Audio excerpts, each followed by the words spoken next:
नमस्कार, प्रणाम। मैं विनाश वारदात तक एक नए एपिसोड में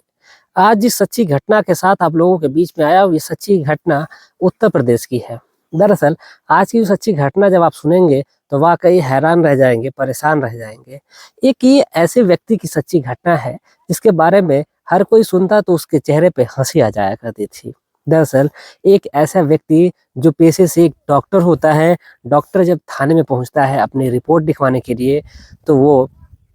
जब वहाँ पर जो मुंशी होता है, जब वो पढ़ता है तो वो भी हँसने लगता है। और जब फिर वहाँ से वो सीधा जब एसएचओ के पास बात जाती है तो वो भी उस व्यक्ति को देख करके हँसने लगते हैं। बात यही नहीं थमती है, जब बात सीधा जब कोर्ट में पहुँचती है तो फिर उसको भी जब जज साहब जब इस बात को पढ़ते हैं और उस व्यक्ति को जब देखते हैं तो वो भी हँसने लगते हैं।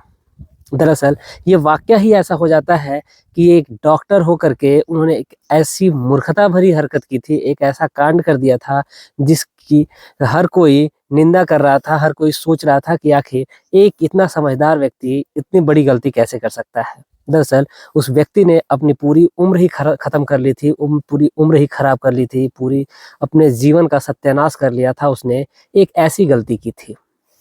दरअसल चलिए आज की जो सच्ची घटना है इसकी शुरुआत करते हैं कि आखिर पूरा मामला क्या था, कि आखिर क्यों लोग हंस रहे थे, आखिर एक डॉक्टर ने ऐसा क्या कर दिया था। दरअसल सच्ची घटना पे आऊं उससे पहले जितने भी हमारे भाई, जितने भी हमारे बहन चैनल पे नए आए हुए हैं उनसे प्रतिदिन की तरह जैसे मैं प्रतिदिन आपसे विनती करता हूं, गुजारिश करता हूं कि चैनल पे अगर आप नए हैं तो चैनल को सब्सक्राइब कर दें, वारदात तक परिवार का हिस्सा बने। प्रतिदिन की तरह वैसे भी आज भी सेम बातें वही मैं कर रहा हूँ कि चैनल पे नए हैं तो आप चैनल को सब्सक्राइब कर दें, वारदात तक परिवार का आप हिस्सा बने। जो पहली बार आए हैं वो तो सब्सक्राइब कर दें, जो पुराने लोग हैं वो तो सभी लोग जानते ही हैं। और जो लोग नहीं जानते मैं उनको बता दूं कि इस वीडियो में जब आप पूरी कहानी आप सुनते हैं तो इस वीडियो के लास्ट में जो हमारे भाई, जो हमारी बहन कमेंट किए रहते हैं, मैं उनके नाम इस अपने वारदात तक परिवार के साथ शेयर करता हूँ, सभी लोगों तक ये बात को पहुंचाता हूँ कि ये भाई मेरे हैं, इस प्रदेश से हैं, इस जिले से हैं, जिन्होंने कमेंट किया है और अपनी राय दी है। बाकी आपके कमेंट, जब कोई भी वीडियो हमारी देखता है तो आपके कमेंट ज़रूर पढ़ता है और पढ़ कर के वो आपके कमेंट को लाइक भी करता है और मैं भी करता हूँ। तो चलिए आज की जो सच्ची घटना है इसके बारे में जानते हैं कि आखिर ऐसा हुआ क्या था। इसकी पूरी तह तक जाएँगे और जानेंगे कि आखिर वाक़या क्या है। दरअसल उत्तर प्रदेश का एक ज़िला लगता है मुरादाबाद, और इसी मुरादाबाद का एक थाना लगता है ठाकुरद्वारा थाना। इसी ठाकुरद्वारा थाने का एक छोटा-सा गाँव है। उसी गाँव में एक व्यक्ति होते हैं जिनका नाम राहुल होता है। दरअसल जो राहुल होते हैं, राहुल पेशे से एक डॉक्टर होते हैं और जिनकी उम्र जो होती है वो तकरीबन 42 साल के करीब हो गई थी। अब जब भी कोई मरीज़ उन डॉक्टर साहब के यहाँ जाता था, तो हर कोई उनसे मज़ाक भी कर लिया करता था, क्योंकि वो थे बहुत मज़ाकिया मिजाज के, बहुत खुशमिजाज किस्म के व्यक्ति होते हैं। और जो जो भी जाता कहता कि डॉक्टर साहब अब तो कम से कम शादी कर लीजिए, आपकी उम्र हो चली है और आप अब नहीं शादी करेंगे तो कब करेंगे?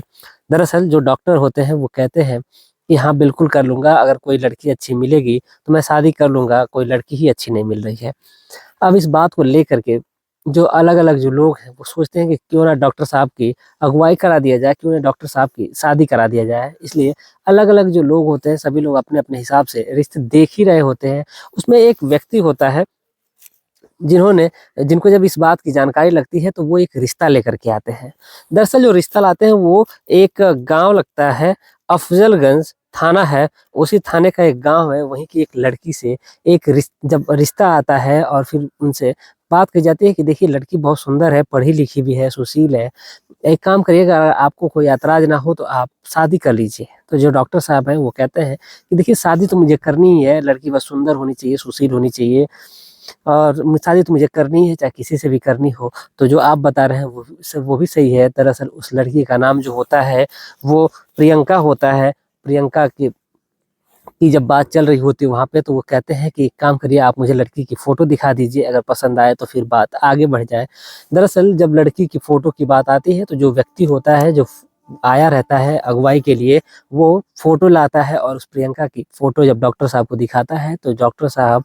ना चाहते हुए भी उस लड़की को मना सोचते हैं कि कर दें, लेकिन मना नहीं कर पाते हैं और सीधा उस लड़की से हाँ कर देते हैं, शादी करने के लिए हाँ हो जाती है। जब शादी के लिए हाँ होती है तो फिर दिन तारीख डेट सारा कुछ मुकर्रर होता है, और मुकर्रर होने के साथ साथ फिर एक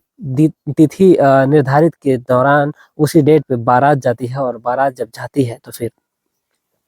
वहाँ पर बाकायदा जो रस्म होती है, रस्म के आधार पर उनकी शादी होती है। और शादी जब हर कोई जब देखता था तो लड़की जो होती है वो बेहद कम उम्र की लग रही थी, लेकिन जो डॉक्टर साहब होते हैं वो ज़्यादा उम्र के थे। लेकिन जो लड़की के घर वाले होते हैं वो ये सोचते हैं कि क्या ही रखा है, पैसा रुपया डॉक्टर के पास है ही, लड़की जो है वो जाएगी तो वहाँ पर खुशी रहेगी। अब इस यही सोच करके लड़की के घर वाले भी ज़्यादा पैसे वाले होते नहीं है, गरीबी होते हैं, तो इसलिए लड़की की शादी वहाँ पर हो जाती है। जब डॉक्टर साहब घर आते हैं विवाह के बाद, और फिर जो एक रस्म होती है मुंह दिखाई की, जो भी आता मुंह दिखाई करता है तो कहता है, सभी लोग वाहवाही करते हैं कि डॉक्टर साहब आपने देर से अपनी शादी की, लेकिन इतनी सुंदर पत्नी लाए जिसकी हर कोई तारीफ कर रहा है। डॉक्टर साहब जब ये बात सुनते तो वो बेहद खुश होते, बहुत मुस्कुराते। पूरे दिन ये जो मुंह दिखाई का जो सिलसिला होता है वो चल रहा होता है, वक्त गुजर रहा होता है, रात होती है, और रात में जो एक प्रक्रिया होती है सुहागरात वाली वही होती है। और डॉक्टर साहब जैसे ही जाते हैं उसके पास, लड़की के पास, फिर घूंघट उठाते हैं, एक अच्छा सा महंगा सा एक्सपेंसिव गिफ्ट लेते हैं और लेकर के अपनी पत्नी के पास पहुंचते हैं और कहते हैं, उसको गिफ्ट देते हैं, और फिर वहां से उसकी मुंह दिखाई करते हैं, और उसके बाद से जो प्रक्रिया होती है वो शुरू करते हैं धीरे धीरे। दरअसल डॉक्टर साहब जब उस लड़की के पास जाते हैं, फिर उस लड़की से जब वो शारीरिक संबंध बनाने की कोशिश कर रहे होते हैं, तो शारीरिक संबंध बनाने में अक्षम होते हैं, मतलब उनसे वो कुछ कर ही नहीं पाते हैं। अब बार बार जब प्रयास करते हैं फिर भी जब वो कुछ नहीं कर पाते हैं, तो फिर वो लड़की से कहते हैं कि ऐसी क्या बात है जिस वजह से मैं सक्षम नहीं हो पा रहा हूँ। इसमें जो लड़की है वो कहती है कि अभी मुझे कुछ प्रॉब्लम है, मेरा डॉक्टर से मेरी दवा चल रही, मेरा इलाज चल रहा है, मैं आपको मना नहीं कर पा रही हूँ। अगर आपको बुरा ना लगे तो आप मेरे साथ कुछ दिन संबंध ना बनाएं, कुछ दिन इंतजार कर लें। तो जो डॉक्टर होते हैं वो कहते हैं कि ठीक है। वो इंतजार कर रहे होते हैं, वक्त गुजर रहा होता है, लगभग 10 दिन का जब वक्त गुजरता है तो फिर जो डॉक्टर साहब होते हैं फिर उस लड़की के पास जाते हैं, और पास जा करके उस लड़की के साथ फिर से शारीरिक संबंध बनाने की कोशिश करते हैं, लेकिन फिर भी नाकाम रहते हैं। ऐसे ही जो लड़की है वो बार बार यही कहती है कि उसका इलाज चल रहा है, और फिर जो डॉक्टर साहब होते हैं वो मान जाया करते हैं, क्योंकि वो बहुत सरल व्यक्ति थे और वो मान जाया करते थे। लड़की जैसे कहती वो वैसे करते, और वैसे ही वक्त गुजर रहा था, जो बस वो लड़की के पास सोया करते थे, और जब भी उनके साथ शारीरिक संबंध बनाने की बात आती तो फिर लड़की कोई ना कोई बहाना करके मना कर दिया करती थी। ऐसे वक्त गुजर रहा था, वक्त गुजरने के साथ साथ जब लगभग साल दर साल गुजरते गए, साल दर साल गुजरते गए, यानी तकरीबन शादी उनकी होती है 2019 में, और फिर ऐसे गुजरते गुजरते साल 2000 जब 23 आ जाता है, और इस दौरान जो उनके साथ जो कांड हुआ रहता है वो बेहद निंदनीय होता है। दरअसल जो लड़की होती है, यानी जो प्रियंका होती है, जब भी डॉक्टर साहब उसकी लड़की के साथ संबंध बनाने जाया करते थे, जब वो निर्वस्त्र हुआ करते थे, बिना कपड़ों के हुआ करते थे, लड़की ने चोरी से वीडियो बना ली थी। एक बार नहीं बल्कि कई बार वीडियो बनाया करती थी। इसी बीच जो डॉक्टर होते हैं वो परेशान हो जाते हैं कि आखिर ये उस लड़की के साथ संबंध क्यों नहीं बना पा रहे हैं। तो अब इसी बात को लेकर के इन लोगों में बहस होती है, और फिर धीरे धीरे डॉक्टर को ये पता चल जाता है कि प्रियंका जो है वो लड़की नहीं बल्कि एक खूबसूरत किन्नर है, जिसके साथ कभी ये फिजिकल रिलेशन बना ही नहीं सकते। अब फिजिकल रिलेशन बनाना कोई आम बात नहीं है उस किन्नर के साथ।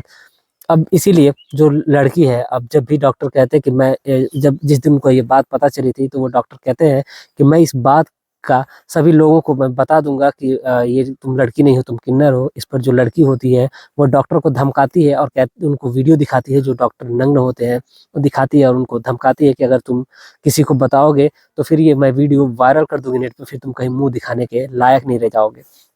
अब इस बात को लेकर के डॉक्टर जो होते हैं वो शांत हो जाते हैं, वो मजबूर हो जाते हैं कि आखिर वो करें भी क्या करें। वक्त गुजरता है तो जो लड़की होती है, यानी कि लड़की क्या ही कहेंगे उसको, लड़की कहेंगे लड़का कहेंगे, जो भी होता है वो डॉक्टर से पैसे ऐंठना चालू कर देती है। जो भी है, जितना पैसे मिलते थे उतना पैसे उससे ऐंठ लिया करती थी, तमाम डिमांड किया करती थी। जब डॉक्टर डिमांड नहीं किया करते थे तो फिर वो डॉक्टर को मारता थी, पीटती थी। अब जो डॉक्टर थे वो सहन की उनकी सीमा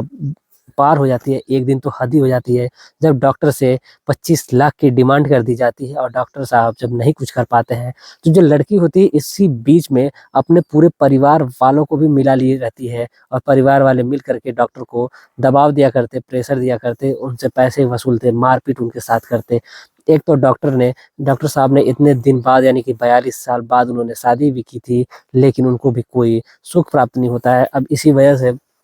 जब उनसे 25 लाख की डिमांड की जाती है तो वो अब ना चाहते हुए भी अब वो क्या कर सकते थे, अब वो चाहते तो वो कुछ अरेंज करते, लेकिन उन्होंने एक बहुत ही बड़ा अब फैसला लिया और वो सीधा थाने में गए और वहाँ अपनी रिपोर्ट लिखवाने के लिए जब बात करते हैं और फिर जब मुंशी से जब रिपोर्ट लिखवाते हैं तो डॉक्टर साहब का पहले तो मुंशी चेहरा देखता है और रिपोर्ट लिखने के बाद वो हंसने लगता है और दरअसल हंसने का लॉजिक भी होता है। फिर वो रिपोर्ट पूरी लिखता है और लिखने के बाद से फिर जब उसको जब देखता है फिर कहता है अंदर एसएचओ साहब बैठे हैं, लेकर के जाओ और एसएचओ साहब को दे दो। जब उस रिपोर्ट को जब ले जा करके जब एसएचओ साहब को देता है, एसएचओ साहब जब पढ़ते हैं तो फिर वो डॉक्टर का चेहरा देखते हैं और वो भी मुस्कुराने लगते हैं। फिर ऐसे ही वक्त गुजर रहा होता है, जब डॉक्टर को वहां से भी कोई वो नहीं मिलता है तो वो फिर सीधा कोर्ट में पहुंच जाता है और फिर कोर्ट में पहुंचने के बाद फिर जब वहां पे जज साहब जो होते हैं, जज साहब जब उस चीज को जब उस रिपोर्ट को जब पढ़ रहे होते हैं तो फिर उनके भी चेहरे पे हंसी आ जाती है और फिर सवाल बस एक ही होता है कि डॉक्टर साहब आप तो डॉक्टर हैं, लेकिन आपको ये समझने में इतने साल लग गए कि आपकी जो पत्नी वो लड़की नहीं बल्कि एक किन्नर है। अब जो डॉक्टर साहब होते हैं वो उनकी नज़रें नीची होती है, फिर वो परेशान होते हैं, फिर वो अपनी सारी बातें बताते हैं कि जब भी वो बताना चाहते थे कि वो किन्नर है, वो एफआईआर करने के लिए आना चाहते थे, तब उनकी जो पत्नी उसको क्या ही कहेंगे, जो किन्नर है वो उनको डॉक्टर को धमकाती थी, उनका वीडियो वायरल करने की धमकी देती थी और उनके साथ वो शारीरिक संबंध भी नहीं बनाए हैं, लेकिन फिर भी उनको वो मेंटली टॉर्चर करती है। अब इस बात को जब जज साहब होते हैं वो कहते हैं कि ठीक है, और फिर जज साहब के द्वारा जज निर्देश दिया जाता है और फिर जो लड़की का परिवार वाले होते हैं सबको अरेस्ट करती है पुलिस और उस लड़की का मेडिकल चेकअप कराने के लिए आदेश दिया जाता है और फिर कहा जाता है कि आप इसको तय करें कि ये जो डॉक्टर बोल रहे हैं ये बात सही है या फिर गलत है। तो फिर जो जो अलग जो डॉक्टर की एक टीम होती है वो फिर पूरी एक उनकी जांच करती है उस औरत की। फिर वहां पर ये पता चल जाता है कि ये लड़की नहीं बल्कि एक किन्नर है और जो जिस अकाउंट में पैसे ट्रांसफर करवाए जा रहे थे डॉक्टर से, फिर उनके साथ जो मारपीट की थे उस तमाम इस सबूत जो मिलते हैं उसी सबूत के आधार पर उस लड़की के पूरे परिवार वालों को, लड़की को जेल में डाल दिया जाता है। डॉक्टर साहब अब अपने घर पे हैं, अपनी डिस्पेंसरी संभाल रहे हैं, लेकिन कहना यही था कि पूरे जो डॉक्टर साहब की जो उम्र थी वो तो बीती चुकी थी, लेकिन जब उन्होंने शादी भी किया तो उन्हें कोई सुख प्राप्त नहीं हुआ और फिर जो डॉक्टर साहब है अब उन्होंने निर्णय ले लिया कि अब वो शादी ही नहीं करेंगे क्योंकि उनका भरोसा ही उठ गया है। अभी जो डॉक्टर साहब है वो अपनी डिस्पेंसरी चला रहे हैं, लोगों की सेवा कर रहे हैं, जो भी पैसे मिलते हैं वो दवा लाते हैं और उससे अपने गाँव वालों की और सभी लोगों की सेवा कर रहे हैं, सेवा दे रहे हैं। दरअसल इस पूरे घटनाक्रम को सुनाने का उद्देश्य किसी की भावनाओं को ठेस पहुंचाना नहीं है, बल्कि आपको जागरूक करना है, आपको सचेत करना है। आप जहां भी रहें स्वस्थ रहें, सुरक्षित रहें। दरअसल उस परिवार वालों को के खिलाफ जो है वो आईपीसी 323, 384, 420, 504 और 506 6 के धारा में, गंभीर धारा में उनके खिलाफ एफआईआर लिख करके उनको जेल भेज दिया जाता है। जाते जाते हमारे कुछ दोस्त हैं जिन्होंने कमेंट किया है, बीरू बिश्नोई जी हैं, राजीव पाल जी हैं, देवेंद्र यादव जी हैं, राहुल शर्मा जी हैं, ओम प्रकाश जी हैं, राम प्रसाद जी हैं, सलीम सलीम मलिक जी हैं, सुभाष चंद्र जी हैं, रेहान खान जी हैं। आप तमाम लोगों का तहे दिल से शुक्रिया कि आप लोग इतना प्यार और सपोर्ट बनाए रख रहे हैं। ऐसे ही उम्मीद है कि आप लोग अपना प्यार और सपोर्ट ऐसे ही बनाए रखेंगे। चलिए मिलते हैं कल शाम 7:30 बजे एक और सच्ची घटना के साथ। तब तक के लिए जय हिंद, जय भारत।